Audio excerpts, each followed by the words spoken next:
انہ سیخرج من امتی اقوام تجاری بہم تلک الاہواء، ان قریب میری امت میں ایسی قومیں آئیں گی جن میں خواہشات بری طرح سرایت کر جائیں گی، کما یتجاری الکلب لصاحبہ، جس طرح ایسی سرایت کریں گی جس طرح کتے کو باولے پن کی بیماری لگتی ہے۔ پھر کیا ہوگا؟ لا يبقى منه عرق ولا مفصل الا دخله، اور ایسی کیفیت ہوتی ہے باولے پن کی، کوئی جوڑ ایسا نہیں ہوتا کتے کا، کوئی حصہ ایسا نہیں ہوتا، کوئی عضو ایسا نہیں ہوتا، وہ آپ کو چھو لے آپ میں بھی وہی بیماری لگتی ہے۔ جب عدم برداشت ہمارے لیڈروں میں ہوگی، جب عدم برداشت علماء میں ہوگی، جب سیاسی لیڈروں میں ہوگی، ہم علماء کی بجائے سیاسی لیڈروں کو پیروکاری کرنا ترجیح دیں گے۔ جو عدم برداشت ان میں ہے، جو بد کلامی ان میں ہے، جو بد کرداری ان میں ہے، اور جو میرے بھائیوں نفرت اور کبر تکبر قسم کی بیماری ان میں ہے، وہ بدقسمتی سے اسی طرح ہی ہمارے اندر امت میں بھی سرایت کر رہی ہے۔ اعوذ باللہ السمیع العلیم من الشیطان الرجیم،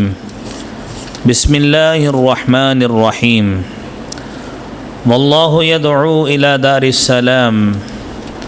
وَيَهْدِي مَن يَشَاءُ إِلَى صِرَاطٍ مُسْتَقِيمٍ لِلَّذِينَ أَحْسَنُوا الْحُسْنَى وَزِيَادَةٌ وَلَا يَرْهَقُ وُجُوهَهُمْ قَتَرٌ وَلَا ذِلَّةٌ أُولَئِكَ أَصْحَابُ الْجَنَّةِ هُمْ فِيهَا خَالِدُونَ۔ صدق اللہ العظیم۔ حمد و ثنا،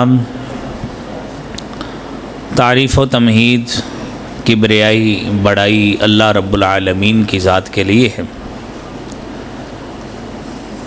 درود و سلام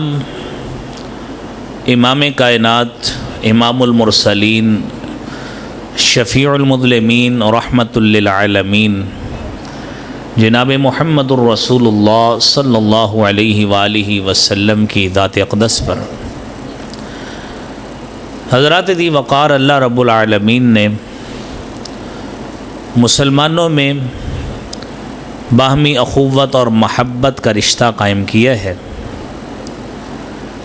اس محبت اور اخوت اور بھائی چارے کے رشتے کا تقاضا یہ ہے کہ مسلمان آپس میں باہمی طور پر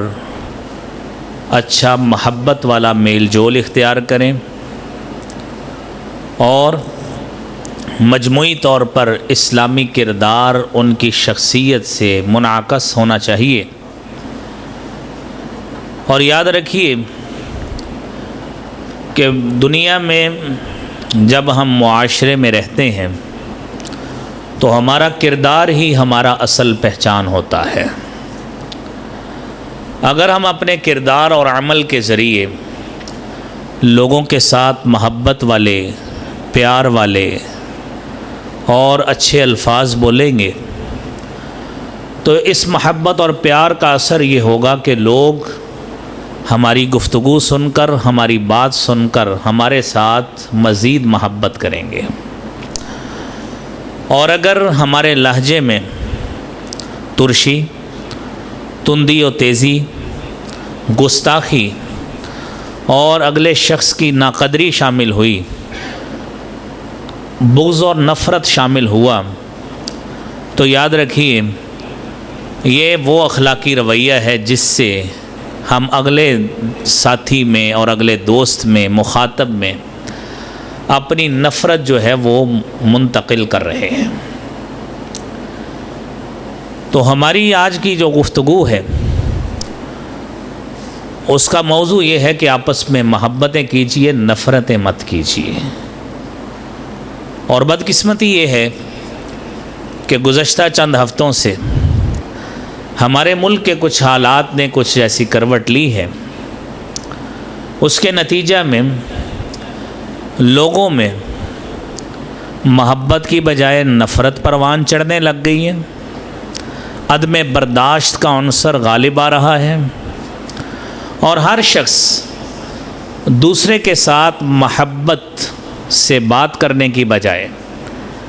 دلیل سے بات کرنے کی بجائے گستاخی، نفرت اور بلا دلیل بحث و تمحیص سے کام لینے لگ گیا ہے، جس کا لازمی نتیجہ یہ ہے کہ نفرت اور بغض اتنا بڑھ گیا ہے کہ جہاں پہ ہمیں مسلمان ہونے کے ناطے آپس میں اخوت اور بھائی چارہ قائم کرنا چاہیے تھا، وہ بدقسمتی سے بد زبانی، بد اخلاقی، گالم گلوچ، بغض، کینہ، نفرت ان چیزوں میں تبدیل ہو گیا ہے۔ اور ہمیں رسالت مآب صلی اللہ علیہ وآلہ وسلم کا وہ ذاتی کردار اور ذاتی تشخص جو آپ علیہ الصلاۃ والسلام کے کردار کی اصل علامت تھی، وہ ہمیں بھول گیا ہے۔ ام المومنین سید عائشہ صدیقہ رضی اللہ تعالی عنہا بیان کرتی ہیں کہ نبی کریم صلی اللہ علیہ وآلہ وسلم کا کردار کیسا تھا۔ آپ فرماتی ہیں لم یکن رسول اللہ صلی اللہ علیہ وسلم فاحشا، آپ صلی اللہ علیہ وسلم فحش گو نہیں تھے، ولا متفحشا، نہ بد کلام تھے،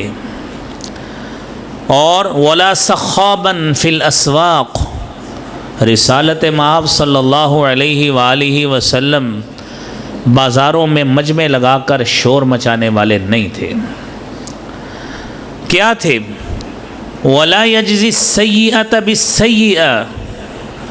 حضور کریم صلی اللہ علیہ وآلہ وسلم کا تو کردار ہی اتنا اعلیٰ اور بے مثال تھا کہ کبھی آپ نے برائی کا بدلہ برائی سے نہیں دیا۔ وَلَكِنْ يَعْفُو وَيَصْفَحْ، آپ صلی اللہ علیہ وآلہ وسلم اپنے بدترین دشمنوں کو بھی معاف کر دیا کرتے تھے اور درگزر سے کام لیا کرتے تھے۔ یہ وہ کردار ہے جو آج میرے بھائیوں نہ صرف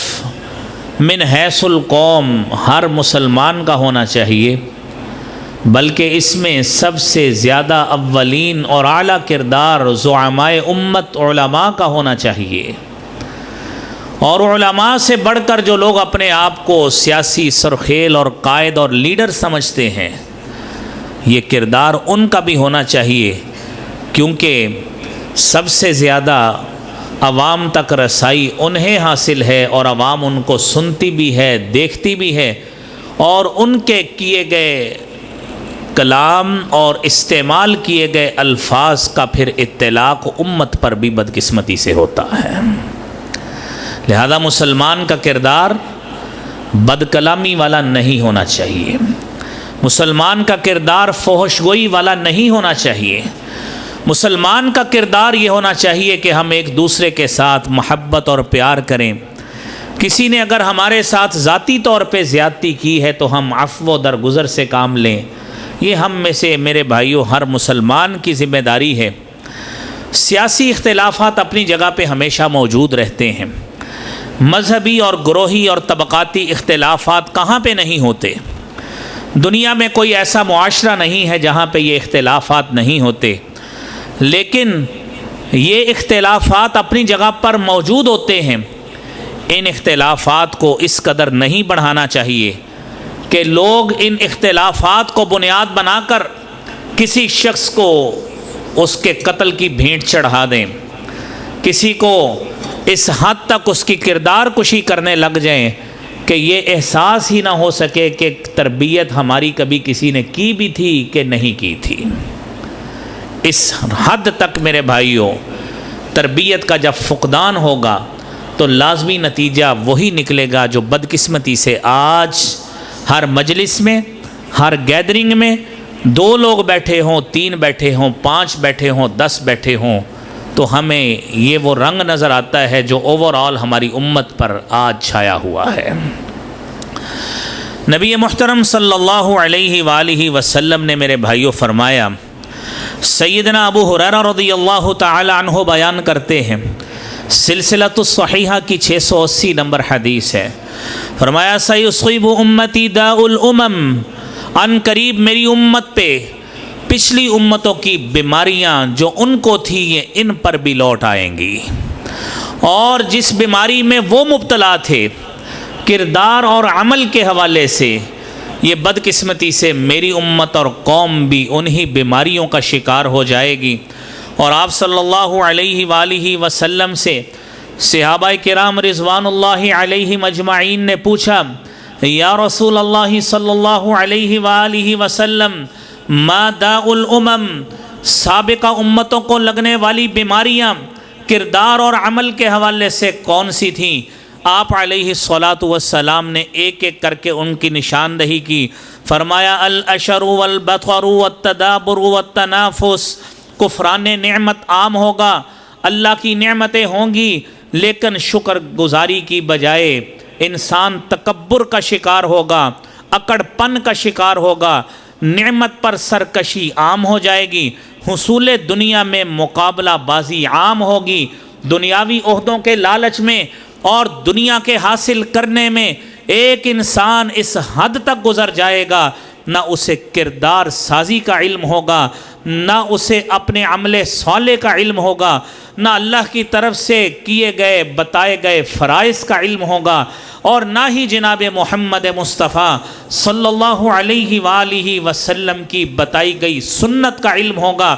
دنیا کی دوڑ میں اتنا آگے لگ جائیں گے، اتنا آگے لگ جائیں گے، التباغض والبخل، بغض، نفرت، حسد، کینہ، ایک دوسرے سے دیکھ کر دانت پیسنا اور نفرت کے بل بوتے پر اس سے اتنا دشمنی اور ایسی ہیٹرڈ اور اینمٹی کے جذبات رکھنا۔ میرے نبی محترم صلی اللہ علیہ وسلم نے فرمایا حتی یکون البغی، یہاں تک نتیجہ آئے گا کہ بغاوت اور شورش بپا ہو جائے گی، ریاست کا امن و سکون تباہ ہو جائے گا، ریاست میں جو امن ہونا چاہیے اس کی جگہ فساد لے لے گا، اور پھر کیا ہوگا؟ ثم یکون الحرج، پھر قتل عام ہوگا، لوگ ایک دوسرے کی جان کی بھی پرواہ نہیں کریں گے، جان لینا سستا ہو جائے گا، امن و امان، نقض امن یہ کہیں پیچھے چلا جائے گا، امن خراب ہوگا اور ریاست کا امن و سکون تباہ ہوگا۔ بدقسمتی سے میرے بھائیوں اس کا مظہر آج ہمیں نظر آ رہا ہے۔ قرآن کریم کو سنیے، نبی کریم صلی اللہ علیہ وآلہ وسلم نے تو بھائیوں ہماری تربیت کی ہے، اور چاہیے تو یہ تھا کہ دنیا میں جو بھی مصلح آتا ہے، جو بھی اصلاح کرنے کے جذبات لے کر آتا ہے، میرے بھائی جب تک خالص نیت رضائے الہی کی نہیں ہوتی، اللہ کی طرف سے کبھی بھی اس میں برکت نہیں پڑا کرتی۔ جب برکت نہیں ہوتی پھر دنیاوی طمع اور لالچ سامنے نظر آتا ہے، جب دنیاوی طمع اور لالچ سامنے نظر آئے تو اس کی کیفیت کیا ہوتی ہے؟ اللہ رب العالمین نے قرآن کریم میں سورہ ہود کے ابتدا میں ہمارے پاس ہمارے سامنے اس چیز کو بیان کیا ہے۔ آپ بھی قرآن کو سماعت فرمائیے۔ من كان يريد الحياة الدنيا وزينتها نوفي إليهم أعمالهم فيها وهم فيها لا يبخسون۔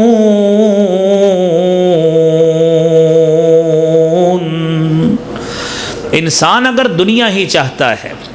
وہ سمجھتا ہے میرے لیے دنیا ہی سارا کچھ ہے، دنیا کا عہدہ مل جائے، دنیا کی حکمرانی مل جائے، اسٹیٹ اور ریاست کی حکمرانی مل جائے، بادشاہت مل جائے، وزارت مل جائے، کسی حلقے کی چودراہٹ مل جائے،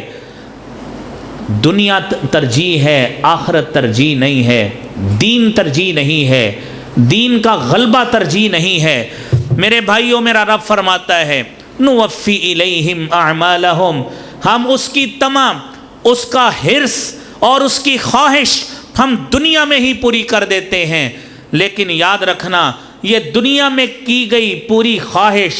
یہ دنیا میں تو فائدہ دے گی، لیکن آخرت میں کیا ہوگا؟ اولئک الذین لیس لهم فی الآخرة الا النار وحبط ما صنعوا فيها وباطل ما كانوا يعملون۔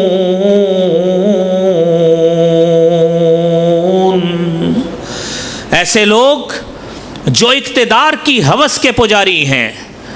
جو عہدے کے لالچی ہیں، اور جو دنیا میں ہی سارا کچھ اپنا چاہتے ہیں، آخرت کی کوئی امید جنہیں نہیں ہے۔ اولئک الذین لیس لہم فی الآخرۃ الا النار، آخرت میں کیا ملے گا؟ جہنم کی آگ ہی ملے گی، اس کے علاوہ کچھ نہیں ملے گا۔ دنیا میں جب اللہ عہدہ دیتے ہیں، دنیا میں اللہ اختیار دیتے ہیں، دنیا میں اللہ حکمرانی دیتے ہیں، وہ حکمرانی میرے بھائیوں ایک حلقے کی بھی ہو سکتی ہے، ایک کالونی کی، محلے کی بھی ہو سکتی ہے، ایک قصبے کی بھی، ٹاؤن کی بھی ہو سکتی ہے، ایک تحصیل اور ضلع کی بھی، ڈویژن کی بھی ہو سکتی ہے، ایک صوبے کی اور ایک ملک کی بھی ہو سکتی ہے۔ جب حکمرانی ملتی ہے تو حکمران کے فرائض میں کیا بات شامل ہوتی ہے؟ میرے بھائیوں قرآن کریم سنیے، میرے رب نے تو میرے بھائیوں ایسی ایسی تعلیمات ہمیں بتائی ہیں کہ سچی بات ہے، یہ لگتا ہے کہ شاید یہ قرآنی آیات ہمارے آج کے دور کے لیے نازل ہوئی ہیں۔ اللہ رب العالمین فرماتے ہیں الذین ان مکناہم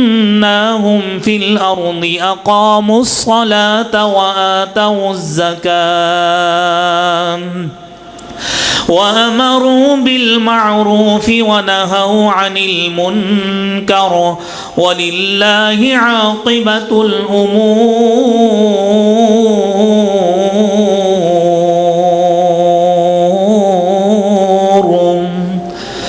اللہ رب العالمین فرماتے ہیں اگر ہم آپ کو حکمرانی دیتے ہیں، ہم آپ کو اختیار دیتے ہیں، وہ ریاست کا مل جائے، مملکت کا مل جائے، کسی جگہ پہ عہدہ مل جائے، آپ کے پاس اختیار موجود ہے، یاد رکھنا نظام صلاۃ کو نافذ کرو۔ آپ کو اللہ نے موقع دیا، نظام صلاۃ کیوں نہیں نافذ کیا؟ زکوٰۃ کا نظام کیوں نافذ نہیں کیا؟ امر بالمعروف نہی عن المنکر کا نظام کیوں نافذ نہیں کیا؟ میرے بھائیوں، یہ حکمران ہماری پاکستان کے ہو، ہمارے کسی دوسرے اسلامی ملک کے ہوں، حکم سب کے لیے ایک ہے۔ وہ آج کا حکمران ہو، آج سے پہلے حکمران ہوں، ہماری جتنے 74-75 سالہ تاریخ ہے، 77 سالہ تاریخ ہے، سب حکمرانوں سے اللہ رب العالمین کا یہی حکم ہے کہ اگر مالک تمہیں اقتدار دیتا ہے، تمہیں اختیار دیتا ہے تو نفرتیں نہیں بیجا کرتے، اور اپنی کرسی کی خاطر، اپنے اقتدار کی خاطر لوگوں کو جذبات کے ابھارا نہیں کرتے۔ کام یہ کرتے ہیں کہ تم دین کی اتنی خدمت کر جاؤ، نظام صلاۃ کو نافذ کر جاؤ، زکوٰۃ کو نافذ کر جاؤ، تمہارے پاس اختیار اور اقتدار ہے اور تھا بھی، تم ایسا نظام نافذ کر جاؤ کہ برائی کا معاشرے سے کلا کما ہو جائے، لوگ ایک دوسرے کو نفرت اور بغض کی آگ میں بھڑکانے کی بجائے تم ان کے اندر ایسی دین کی محبت ڈال جاؤ کہ لوگ ایک دوسرے کو نماز کا حکم دیں،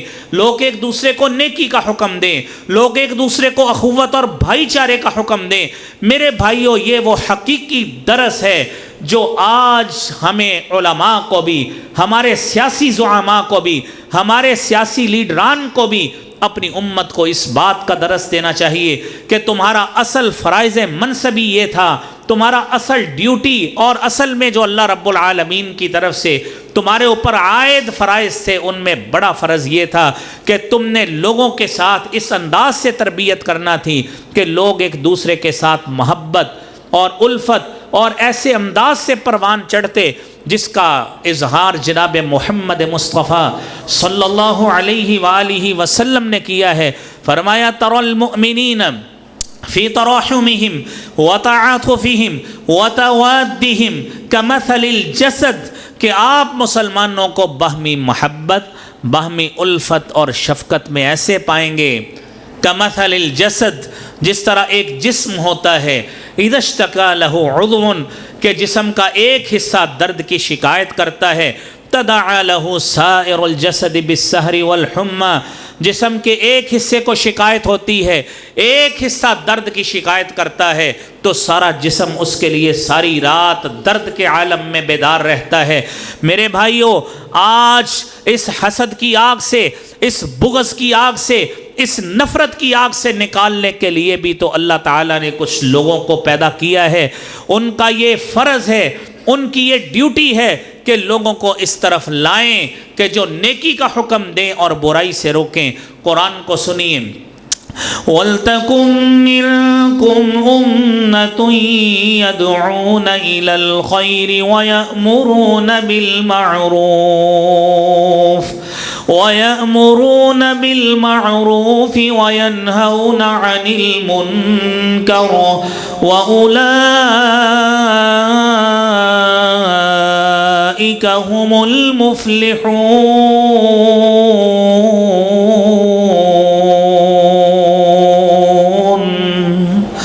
تم میں سے ایسے لوگ موجود ہونے چاہیے، ایسا گروہ موجود ہونا چاہیے، یدعون الی الخیر، جو خیر کی طرف بلائے۔ خیر وہ نہیں ہے جو میری جماعت کرتی ہے، خیر وہ نہیں ہے جو آپ کی جماعت کرتی ہے، خیر وہ نہیں ہے جو آپ کی پارٹی کا منشور ہے، امر بالمعروف وہ نہیں ہے جو آپ کی جماعت یا میری جماعت کرتی ہے۔ اس کا پیٹرن اور کسوٹی اطاعت الہی اور اطاعت رسول ہے۔ جو اس پہ پورا اترے گا وہ آپ اتر جائیں، آپ کا بھی وہی منشور ہے، وہ میں اتر جاؤں، میرا بھی وہی منشور ہے۔ اگر میرے بھائیوں اس کسوٹی پہ ہم نے اپنے آپ کو لے لیا تو یقینی بات ہے میری ساری زندگی بھی کامیاب، آپ کی ساری زندگی بھی کامیاب، ہمارا کوئی سیاسی لیڈر ہو اس کی زندگی بھی کامیاب، کوئی مذہبی لیڈر ہو اس کی زندگی بھی کامیاب، اس کی پارٹی اللہ کے ہاں بھی سرخرو، دنیا میں بھی سرخرو، دنیا میں کوئی ووٹ دے نہ دے لیکن اللہ سے انشاءاللہ سرخروئی ضرور نصیب ہوگی۔ اللہ رب العالمین نے جو قرآن کریم میں میرے بھائیوں یہ بیان کیا ہے، ہمیں اس کا حکم سورہ انفال میں بھی دیا ہے کہ اگر ہم نے اس منشور کو چھوڑ دیا، اگر اطاعت الہی اور اطاعت رسول والے منشور کو چھوڑ دیا تو آپ یاد رکھیے وَأَطِيعُوا اللَّهَ وَرَسُولَهُ وَلَا تَنَازَعُوا فَتَفْشَلُوا وَتَذْهَبَ رِيحُكُمْ وَاصْبِرُوا إِنَّ اللَّهَ مَعَ الصَّابِرِينَ۔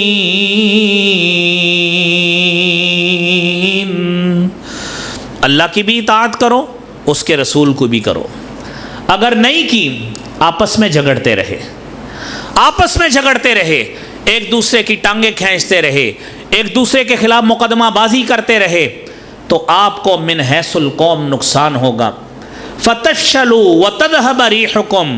تمہارا کفر پہ جو روب ہے وہ اکھڑ جائے گا، تمہارا کوئی روب اور دبدبہ نہیں پڑے گا، نہ تمہیں کہیں سے امداد ملے گی، نہ قرضہ ملے گا، تمہیں کوئی کچھ بھی نہیں سمجھے گا۔ یاد رکھو اتحاد، یونٹی اور ایک دوسرے کے ساتھ محبت اور پیار سے رہنا اور ایک دوسرے کی پگڑیاں نہ اچھالنا، محبت کا درس دو، اتحاد کا درس دو، اتفاق کا درس دو، آپس میں بغض، نفرت اور باہمی حسد اور تکبر کے درس مت دو۔ اس سے تمہاری ہوا اکھڑے گی، نہ تمہاری اپنی قوم پہ روب رہے گا، نہ اپنی ریاست پہ روب رہے گا، نہ امت مسلمہ میں تمہاری کوئی حیثیت ہوگی، تم اکیلے تنہا ہو کے کھڑے ہو جاؤ گے۔ اور آج تصور کیجئے کہیں ہمارے ساتھ یہی حال تو نہیں ہو رہا، ہمارے ساتھ کہیں یہی کیفیت تو نہیں ہو رہی۔ میرے بھائیوں، نبی کریم صلی اللہ علیہ وآلہ وسلم نے 3 برائیوں کی نشاندہی کی ہے، اور علامہ ابن تیمیہ رحمۃ اللہ علیہ نے مجموعۃ الفتاویٰ کی 10ویں جلد میں ان 3 برائیوں کی نشاندہی کی اور فرماتے ہیں اول ذنب عصی اللہ بہ 3، سب سے پہلا جرم، سب سے پہلا گناہ جس بنیاد پر اللہ رب العالمین کی نافرمانی کی گئی وہ 3 تھے۔ الحرص، ایک حرص تھا، لالچ تھا، اور دوسرے نمبر پر الکبر، تکبر تھا، اور تیسرے نمبر پر حسد تھا۔ یہ حرص، یہ تکبر، یہ حسد آج بدقسمتی کے ساتھ امت کے افراد میں ہمیں نظر آتے ہیں، اور ہر شخص اسی اقتدار کے نشے میں اپنی پارٹی کو سپورٹ کرتے ہوئے، تکبر میں آتے ہوئے اور تکبر اور بڑائی کے لالچ میں ایک دوسرے سے حسد کرتے ہوئے اپنی پارٹی کو پروموٹ کرتے ہوئے، سچ ہو جھوٹ ہو اس کا سہارا لیتے سارا دن اس میں مگن رہتا ہے۔ اور یہ حسد وہ ہے الحسد التی ینتج البغی والطغیان، اس کی وجہ سے سرکشی آتی ہے، طغیانی آتی ہے، اور فتنے عام ہوتے ہیں، اور جب فتنے عام ہوتے ہیں تو برائیاں جنم لیتی ہیں، اور پھر کیا ہوتا ہے؟ پھر حرج آتا ہے، اور حرج کیا ہوتا ہے؟ کثرت القتل، قتل عام کی کثرت ہوتی ہے۔ اور آج میرے بھائیوں آپ خود دیکھیے، خود اس بات کو تصور کیجئے کہ لوگوں میں عدم برداشت کتنا آ گیا ہے۔ آپ کسی سیاسی پارٹی کے لیڈر کی بات کر کے دیکھیں، اگلا آپ کو مارنے کو آتا ہے کہ تم نے میری پارٹی کے قائد کو بات کیوں کی ہے۔ یہ وہ نتیجہ ہے جو اس عدم برداشت کی صورت میں نکلا ہے، اور جو ہمیں آج بنیادی طور پہ محبت کو پروان چڑھانا چاہیے تھا، اور آپس میں اخوت اور بھائی چارے کی بنیاد کی داغ بیل امت میں ڈالنا چاہیے تھی۔ سیدنا زبیر بن عوام رضی اللہ تعالی عنہ بیان کرتے ہیں، جامع ترمذی کی 2510 نمبر حدیث ہے، فرماتے ہیں رسالت مآب صلی اللہ علیہ وسلم نے فرمایا، دب الیکم داء الامم قبلکم، پچھلی امتوں کی بیماریاں رینگ رینگ کر تمہارے پاس آئیں گی، رینگ رینگ کر تمہارے پاس آئیں گی۔ الحسد، ایک حسد ہوگا، والبغضاء، اور بغض ہوگا۔ آپ کا سیاسی اختلاف کسی سے ہو سکتا ہے، طبقاتی اختلاف ہو سکتا ہے، علاقائی اختلاف ہو سکتا ہے، لیکن اس بنیاد پہ یہ باندھ لینا کہ میں اس کی جان لے کے چھوڑوں گا، میں اس کو مار کے چھوڑوں گا، یہ وہ بیماری ہے جو سیدنا زبیر بن عوام رضی اللہ تعالیٰ عنہ حدیث سے عیاں ہے۔ فرمایا پچھلی قوموں کی بیماریاں رینگ رینگ کر تمہارے پاس پہنچیں گی، ایک حسد ہوگا، دوسرا بغض ہوگا، اور آپ نے فرمایا ہی الحالقہ، یہ دونوں بیماریاں مونڈ کے رکھ دینے والی ہیں۔ حضور کریم صلی اللہ علیہ وآلہ وسلم نے فرمایا، لا اقول، میں یہ نہیں کہتا کہ تحلق الشعر، کہ تمہارے بال مونڈ دے گی، بالوں کی ٹنڈ کر دے گی، نہیں، تمہارے اندر سے اپنے بھائیوں کے بارے میں، مسلمانوں کے بارے میں ایسی نفرتیں پیدا ہو جائیں گی، ایسا بغض پیدا ہو جائے گا، ایسی قدورتیں جنم لیں گی کہ تم ایک دوسرے کے خلاف اتنی نفرت رکھو گے، وہ نفرت تمہارے اندر ایسا وائرس آئے گا، تحلق الدین، تمہارے اندر سے دین کو مونڈ کے رکھ دے گی، دین کا نام و نشان باقی نہیں رہے گا۔ یہ اس عدم برداشت کا نتیجہ ہمارے سامنے آ رہا ہے کہ ہر شخص دوسرے سے بغض رکھتے ہوئے، قدورت رکھتے ہوئے، نفرت رکھتے ہوئے میرے بھائیوں کس طرف جا رہا ہے۔ آج اس کی تربیت کی ضرورت ہے۔ اور سنن ابی داود کی 4597 نمبر حدیث، نبی کریم صلی اللہ علیہ وآلہ وسلم نے فرمایا کہ باہمی اختلاف رکھیے، لیکن مت ایسا کیجئے کہ جس طرح باولا کتا ہوتا ہے اس طرح کا اختلاف مت کیجئے۔ وہ کیسے؟ سیدنا معاویہ رضی اللہ تعالی عنہ بیان کرتے ہیں، انہ سیخرج من امتی اقوام تجاری بہم تلک الاہواء، ان قریب میری امت میں ایسی قومیں آئیں گی جن میں خواہشات بری طرح سرایت کر جائیں گی، کما یتجاری الکلب لصاحبہ، جس طرح ایسی سرایت کریں گی جس طرح کتے کو باولے پن کی بیماری لگتی ہے۔ پھر کیا ہوگا؟ لا يبقى منه عرق ولا مفصل الا دخله، اور ایسی کیفیت ہوتی ہے باولے پن کی، کوئی جوڑ ایسا نہیں ہوتا کتے کا، کوئی حصہ ایسا نہیں ہوتا، کوئی عضو ایسا نہیں ہوتا، وہ آپ کو چھو لے آپ میں بھی وہی بیماری لگتی ہے۔ جب عدم برداشت ہمارے لیڈروں میں ہوگی، جب عدم برداشت علماء میں ہوگی، جب سیاسی لیڈروں میں ہوگی، ہم علماء کی بجائے سیاسی لیڈروں کو پیروکاری کرنا ترجیح دیں گے۔ جو عدم برداشت ان میں ہے، جو بد کلامی ان میں ہے، جو بد کرداری ان میں ہے، اور جو میرے بھائیوں نفرت اور کبر تکبر قسم کی بیماری ان میں ہے، وہ بدقسمتی سے اسی طرح ہی ہمارے اندر امت میں بھی سرایت کر رہی ہے۔ اس لیے آج اپنا قبلہ بدلنے کی ضرورت ہے کہ ان سیاسی لیڈروں نے نہ ہماری دین کی رہنمائی کی ہے، نہ ہمیں جنت کی راہ دکھائی ہے، نہ جہنم سے پناہ مانگنا سکھائی ہے، نہ ہماری بچپن میں تربیت کی۔ ہماری ہر لحاظ سے تربیت کی ہے تو علماء نے کی ہے، ہمیں جنت اور جہنم کے رستے کا فرق سمجھایا ہے تو علماء نے سمجھایا ہے، ہمیں ہر لحاظ سے ہدایت کی رہنمائی کی ہے تو علماء نے کی ہے۔ چھوڑیے ان سیاسی باتوں کو، آئیے علماء کی مجالس میں اپنی زبان کو اللہ کے ذکر سے تر رکھیے، اپنی زبان پہ استغفار کو جاری کیجئے، پھر انشاءاللہ بارشیں بھی ہوں گی، اور پھر پانی کی جو قلت ہے وہ بھی ختم ہوگی، پھر گرمی کی حدت اور شدت بھی کم ہوگی۔ جب ہم نے اپنے اندر عدم برداشت کا اتنا مادہ جو ہے وہ بو لیا ہے اور اس کو اتنا اکٹھا کر لیا ہے کہ ہمیں کوئی چھوڑ کے دیکھے اور چھیڑ کے دیکھے کہ کتنی نفرتیں ہمارے اندر سے نکلتی ہیں، وہی شدت والے جذبات کی طرح وہ موسم کی شدت اور اللہ کا غضب بھی ہمارے اوپر اسی طرح ہے کہ بارش نام کی کوئی چیز نہیں ہے، بارش کے قطرے اوپر سے نازل نہیں ہو رہے، اور جس طرح کی عدم برداشت ہمارے اندر ہے اسی طرح کا ہی اللہ تعالیٰ سے سلوک اور اس طرح کا رد عمل ہمارے سامنے آ رہا ہے۔ میرے بھائیوں، ان محبتوں کو پروئیے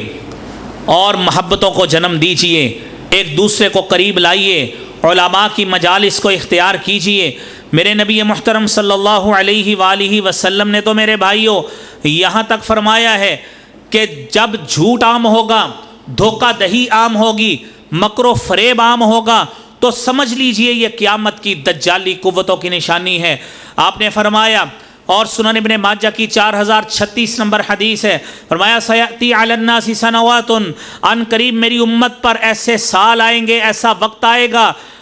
خداعات جو دھوکے سے بھرپور ہوں گے۔ سیاسی لیڈران وعدے کریں گے، جھوٹ بولیں گے، سبز باغ دکھائیں گے، امت ان کو ہی اپنا سارا کچھ سمجھنا شروع کر دے گی اور ان کے پیچھے لگے گی۔ پھر کیا ہوگا؟ جب یہ دھوکہ بھرے سال ہوں گے، یصدق فیہ الکاذب، جو جھوٹا ترین آدمی ہوگا ہم اس کو سچا سمجھیں گے، اور پھر اس کے ساتھ ساتھ جو جہاں پہ ہم جھوٹے آدمی کو سچا سمجھیں گے، وَيُكَذَّبُ فِيهَا الصَّادِقُ، صادق آدمی کو جھوٹا سمجھیں گے، سچ بولنے والے پہ کوئی دھیان نہیں دے گا، کوئی اس کے اوپر کوئی بات کو توجہ سے نہیں سنے گا، سارے لوگ جھوٹے آدمی کو سچا سمجھتے اس کے پیچھے لگیں گے۔ اور آپ نے فرمایا وَيُؤْتَمَنُ فِيهَا الْخَائِنُ، خائن آدمی کو، بددیانت آدمی کو ایماندار سمجھا جائے گا، اور وَيُخَوَّنُ فِيهَا الْأَمِينُ، جو امین اور دیانتدار ہوگا اس کو خائن تصور کیا جائے گا۔ وَيَنطِقُ فِيهَا الرُّوَيْبَضَ، اور ان میں رویبضہ نامی یہ لوگ کلام کیا کریں گے، ان کی باتوں کو سچا سمجھا جائے گا۔ میرے نبی محترم صلی اللہ علیہ وسلم نے جب یہ بات کہی، صحابی رسول صلی اللہ علیہ وسلم نے پوچھا کہ یا رسول اللہ صلی اللہ علیہ وسلم، رویبضہ کیا ہے؟ آپ نے فرمایا الرجل التافہ فی امر العامہ، ایسا حقیر آدمی جس کو کسی قسم کا علم نہیں ہے، جس کی کوئی تعلیم نہیں ہے، جس کی کوئی اپروچ اور ویژن نہیں ہے، وہ بڑی بڑی ریاستی معاملات میں باتیں کرتا آپ کو نظر آئے گا۔ ہم میرے بھائیوں آج اس حدیث پہ غور کیجئے، ہم پڑھے لکھے لوگ ہو کر علماء کی مجالس میں بیٹھنے والے علماء کو حقیر سمجھتے ہیں، علماء کو خائن سمجھتے ہیں، اور جن کو ہمیں خائن سمجھنا چاہیے، جو ریاست کے خزانوں کو جنہوں نے دیمک کی طرح چاٹا ہے، اور جنہوں نے چاٹا، جو چاٹ رہے، اور جنہوں نے ریاست کے ساتھ دھوکہ کیا،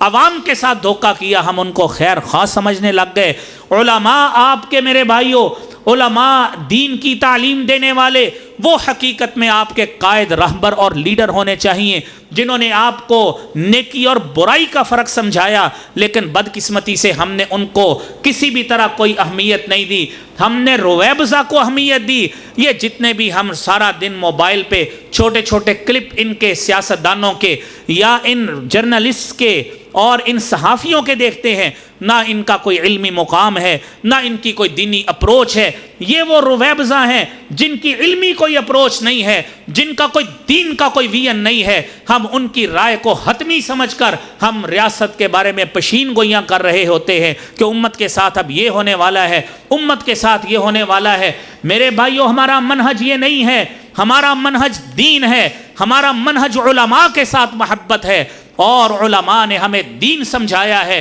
علماء محبتیں کرنا بتاتے ہیں، علماء دین میں اخوت کا درس دیتے ہیں، علماء مسجد سے محبت سکھاتے ہیں، علماء سکھاتے ہیں کہ مسجد میں آؤ، مسجد میں آ کے پاؤں سے پاؤں، کندھے سے کندھا ملاؤ، بھائی چارے کی فضا کو قائم کرو، یہ علماء سکھاتے ہیں۔ یہ کوئی آپ کو سیاسی لیڈر اپنے نہ جلسے میں بتائے گا، نہ اپنی کسی سیاسی تقریر میں بتائے گا، نہ آپ کو جنت اور جہنم کا فرق سمجھائے گا۔ میرے بھائیوں، یہ بتائیں گے تو علماء بتائیں گے، لہٰذا اپنی سوچ اور فکر کو بدلیے، علماء کے پیچھے لگیے، ان سیاستدانوں کو چھوڑیے، محبت کی طرف آئیے، بھائی چارے کی طرف آئیے، دین کی طرف آئیے، مسجد کی طرف آئیے، مدرسے کی طرف آئیے، جہاں سے آپ کو دین اور محبت اور بھائی چارہ ملتا ہے۔ میرے بھائیوں، نبی کریم صلی اللہ علیہ وآلہ وسلم نے ہمیں انداز تربیت اس حوالے سے بھی ہمیں بتایا کہ آپ دنیا میں آپ کو دیکھیے، قرآن کریم میں بتایا گیا سورہ نحل کی 125 نمبر آیت میں،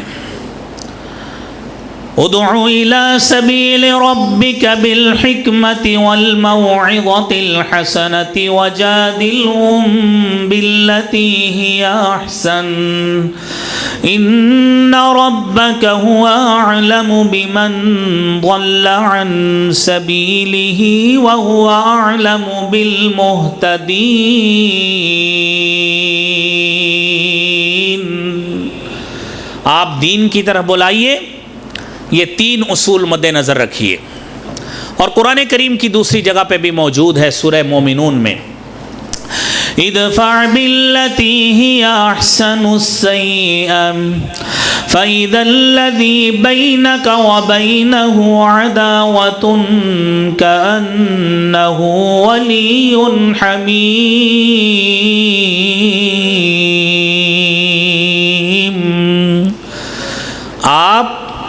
دین کی طرف بلائیے میرے بھائیوں۔ آپ سارے لوگ، یہ آپ نے واعظ، نصیحت، تذکیر سنی، ہم نے دین کو سنا، دین کو پڑھا، آپ نے بھی دین کو سنا۔ جو لوگ اب دین کی اس بات کو تسلیم نہیں کرتے اور شریعت کی اس بات کو تسلیم نہیں کرتے، ان کو بڑی حکمت کے ساتھ، بڑی دانائی کے ساتھ یہ بات سمجھائیے کہ ہمارے اصل میں جو خیر خواہ ہے وہ خیر خواہ نہیں ہے جس نے ہماری 10 20 25 30 سال زندگی کے جھوٹے گسے پیٹے نعرے سنا کر ہمیں دھوکہ دینا ہے۔ اصل ہمارا خیر خواہ وہ آدمی ہے جو ہمیں جہنم کے راستے سے ہٹا کر جنت کے راستے پہ لگاتا ہے۔ میرے نبی محترم صلی اللہ علیہ وسلم نے فرمایا کہ انتم تقحمون فی النار، تم لوگ جہنم کی آگ میں چھلانگے مارتے ہو، وَأَنَا آخِذٌ بِحُجَزِكُمْ، میں محمد صلی اللہ علیہ وسلم تمہیں دامن سے پکڑ کر پیچھے کھینچتا ہوں۔ آپ ہمارے قائد ہیں، آپ ہمارے لیڈر ہیں، اور علماء آپ صلی اللہ علیہ وسلم کے وارث ہیں۔ اور انبیاء علیہم السلام کی حقیقت اور وراثت کیا ہوتی ہے؟ فرمایا ان العلماء ان الانبیاء لم یورثوا دینارا ولا درہما، انبیاء علیہم السلام وراثت میں درہم و دینار نہیں چھوڑ کے جاتے، انما ورثوا علما، وہ چھوڑتے ہیں تو علم چھوڑ کے جاتے ہیں، اور اس علم کے علم کو تھامنا ہوتا ہے، علماء نے تھامنا ہوتا ہے۔ جس طرح آپ نے اپنے ان دوستوں کو، صحابہ کرام کو جہنم کی آگ سے ہٹا کر جنت کی طرف ان کی رہنمائی کی ہے، جس کو قرآن کریم نے بتایا ہے۔ وَاذْكُرُوا إِذْ كُنْتُمْ أَعْدَاءً فَأَلَّفَ بَيْنَ قُلُوبِكُمْ فَأَصْبَحْتُمْ بِنِعْمَتِهِ إِخْوَانًا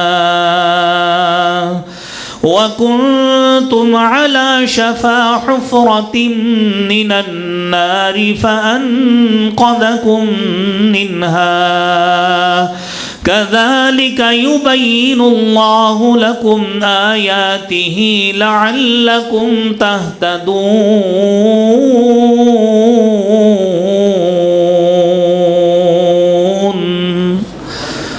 آپ اس وقت کو یاد کرو تم تو دشمن تھے، تم ایک دوسرے کے خون کے پیاسے تھے. اوس اور خزرج سینکڑوں سالہ پرانی دشمنی تھی، نسل در نسل ایک دوسرے کو قتل کرتے آ رہے تھے. الف بین قلوبکم، اس اللہ نے اپنے نبی کو بھیجا، اس نے تمہارے دلوں میں الفت ڈال دی. فاصبحتم بنعمتہ اخوانا، تم اس اللہ کی نعمت سے بھائی بھائی بن گئے. وہ بھائی چارہ، اس کی تعلیم جناب محمد مصطفیٰ صلی اللہ علیہ وسلم نے دی. وَكُنْتُمْ عَلَى شَفَا حُفْرَةٍ مِّنَ النَّارِ، تم اپنی گمراہی، اپنے شرک اور اپنی گمراہی کی بدولت جہنم کی آگ کے گڑھے پہ کھڑے تھے، عین ممکن تھا اس میں گر جاتے. اللہ تعالیٰ نے جناب محمد مصطفیٰ صلی اللہ علیہ وآلہ وسلم کو ہدایت کی شمع دے کر بھیجا، تم جہنم کے راستے سے ہٹ کر جنت کی طرف لگ گئے. آج میرے بھائیوں، یہی رہنمائی کرنا علماء کا کام ہے. یہ کوئی سیاستدان آپ کی رہنمائی نہیں کرے گا، کوئی سیاسی لیڈر رہنمائی نہیں کرے گا. آپ 20 30 40 سال اس کے ساتھ لگا لیں، آپ کو سیاسی فائدہ تو مل سکتا ہے، کبھی دین کا فائدہ نہیں مل سکتا. یہ دین کا فائدہ ملے گا، آخرت کا فائدہ ہے جو حقیقی فائدہ ہے. وَإِنَّ الدَّارَ الْآخِرَةَ لَهِيَ الْحَيَوَانُ، اصل گھر جو ہے وہ آخرت کا گھر ہے. ہم نے یہ دنیا کی زندگی کے چند سالوں کی بدولت، اس میں بھی جھوٹے وعدوں، جھوٹے نعروں کی بدولت ہم نے اپنی زندگیاں ان کے پیچھے صرف کر دی. میرے بھائیوں، اس کی طرف آئیے جو علماء